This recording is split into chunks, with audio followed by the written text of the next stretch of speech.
জিএসটির বিরুদ্ধে মুখ্যমন্ত্রীর চিঠি কি বলবেন?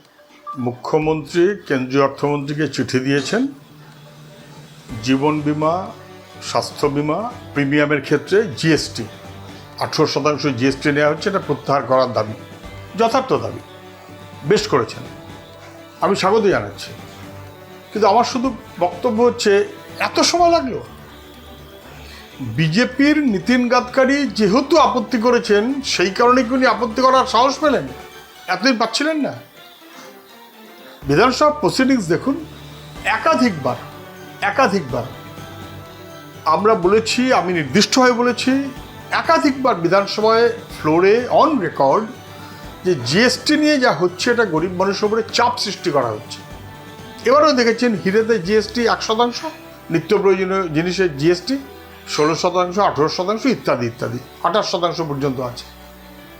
একাধিকবার বলেছি ওষুধের জিএসটি, অসীম দাশগুপ্ত যখন এম্পাওয়ার্ড কমিটির চেয়ারম্যান ছিলেন তখন সেটাকে রদ করে দেওয়া হয়েছিল, কিছু কিছু ক্ষেত্রে 5%। পরে যখন অমিত মিত্র এম্পাওয়ার্ড কমিটির চেয়ারম্যান হলেন 18% হয়ে গেল।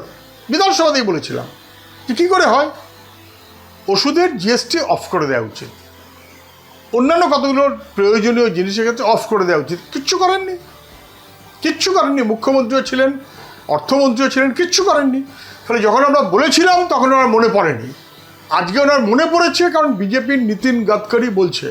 তা সত্ত্বেও আমি বলবো বেশ করেছেন, স্বাগত জানাচ্ছি। কিন্তু তার সঙ্গে সঙ্গে দ্বিতীয় কথাটা হচ্ছে, কেন্দ্রীয় সরকার কর্পোরেট সেক্টরকে 16 লক্ষ কোটি টাকা ছাড় দিচ্ছে, মানুষের উপরে চাপ বাড়াচ্ছে, বোঝা বাড়াচ্ছে। সরকারের দিক থেকে যথাযথ আপত্তি নেই কেন? গোটা দেশের রাজনৈতিক দলগুলো আপত্তি করছে, আমাদের রাজ্য সরকার তাদের দিক থেকে যথাযথ আপত্তি নেই কেন? এই প্রশ্নটা থাকলো।